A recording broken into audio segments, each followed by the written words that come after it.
നമസ്കാരം. ഞാൻ സാജൻ മാത്യു. എൻ്റെ സ്വദേശം കോട്ടയാണ്. ഇപ്പോൾ എൻ്റെ ട്രാൻസ്പ്ലാന്റ് കഴിഞ്ഞിട്ട് ഇപ്പോൾ 4 വർഷം കഴിഞ്ഞിരിക്കുകയാണ്. 2019 May 8th എൻ്റെ ട്രാൻസ്പ്ലാന്റ് കഴിഞ്ഞത്. ഞാൻ എൻ്റെ ഒരു ഹിസ്റ്ററി പറയാം. ഞാൻ ബേസിക്കലി ഒരു നേഴ്സായിട്ട് ഡൽഹി വർക്ക് ചെയ്യുന്ന സമയത്ത് ഒരു നീഡിൽ പ്രിക്ക് മൂലം എനിക്ക് ഹെപ്പറ്റൈറ്റിസ് ബി എന്ന അസുഖം വരികയും അതിനെ തുടർന്ന് കുറച്ച് വർഷങ്ങളോളം ട്രീറ്റ്മെൻറ്റ് ചെയ്തിട്ടും കുറയാത്തതിനാൽ അത് ലിവർ സിറോസിസ് ആവുകയും ചെയ്തു. ഇപ്പം 2019 മെയ് ഒരു 2 മാസം മുമ്പ് എനിക്ക് ഗുരുതരമായിട്ടൊരു സിറോസിലേക്ക് പോയി ഒരു നേറ്റീവ് പ്ലേസിലുള്ള ഒരു ഹോസ്പിറ്റലിൽ അഡ്മിറ്റ് ആവുകയും ചെയ്തു. അവസാനത്തെ എൻ്റെ ബിൽഡുബിൻ 10 ആയിരുന്നു. അപ്പോൾ അത് ഒരു മാസത്തോളം അവിടെ അഡ്മിറ്റ് ചെയ്തു. പക്ഷേ ബിൽഡുബിൻ ഒരു 10 നിന്ന് 29 ആവുകയും അതുകൊണ്ട് തന്നെ INR വാല്യൂ, ക്രിയാറ്റിൻ ഇതെല്ലാം വളരെ കൂടുതലാവുകയും ചെയ്തു. പിന്നെ ഒരു ലാസ്റ്റ് ഒരു ഇതായിട്ട് നമ്മൾ നേരെ ആശ്രമ മെഡിസിനിലേക്കാണ് വന്നത്.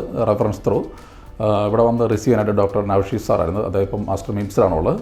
പിന്നീട് ബഹുമാനപ്പെട്ട മാത്യു സാറും അതുകൊണ്ട് ചാൾസ് സാറിനെ കീഴിൽ എനിക്ക് ട്രീറ്റ്മെൻറ്റ് സ്റ്റാർട്ട് ചെയ്തു. അതിനെ അവർ ഡയാലിസിസ് ചെയ്തു. അപ്പോൾ ബിൽഡുബിൻ കുറച്ച് കുറഞ്ഞു. പിന്നീട് നമുക്ക് ട്രാൻസ്പ്ലാന്റിലേക്ക് പോവുകയാണ് ഉണ്ടായത്. 2019 May 8th എൻ്റെ ട്രാൻസ്പ്ലാന്റ് കഴിഞ്ഞത്. അപ്പം വളരെ ഒരു ഗുരുതരമായിട്ടുള്ള അവസ്ഥയിലൂടെയാണ് ഞാൻ പോയിക്കൊണ്ടിരുന്നത്. മീൻസ് എൻ്റെ INR വാല്യൂ വളരെ കൂടുതലായിരുന്നു. ക്രിയാറ്റിൻ ശരിക്കും പറഞ്ഞാൽ ഒരു 3.5 വന്നു. അതുകൊണ്ട് തന്നെ ബിൽഡുബിൻ 16 വരെ വന്നു. ദേഹം എല്ലാം എൻ്റെ ബോഡി മൊത്തം മഞ്ഞ കളറായിരുന്നു.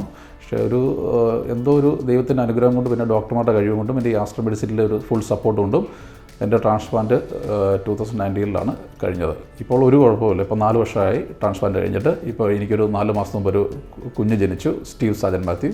ഇപ്പോൾ വളരെ ഭംഗിയായിട്ട് കാര്യങ്ങളെല്ലാം പോകുന്നുണ്ട്. എനിക്ക് നോർമൽ ലൈഫിലേക്ക് തിരിച്ചു വരാൻ പറ്റി. അതുപോലെ തന്നെ ഞാനൊരു ബ്രാഞ്ചിൻ്റെ മാനേജറാണ്. ജീവിതത്തിലൊക്കെ ശരിക്കും പറഞ്ഞാൽ ട്രാൻസ്പ്ലാന്റ് കഴിഞ്ഞിട്ട് ഒത്തിരിയും പോസിറ്റീവായിട്ടുള്ള കാര്യങ്ങളൊക്കെ സാധിക്കുന്നുണ്ട്. ഒത്തിരി ആളുകൾക്ക് നമുക്ക് ഒരു ജസ്റ്റ് ടീച്ചിങ് കൊടുക്കാൻ പറ്റുന്നുണ്ട്.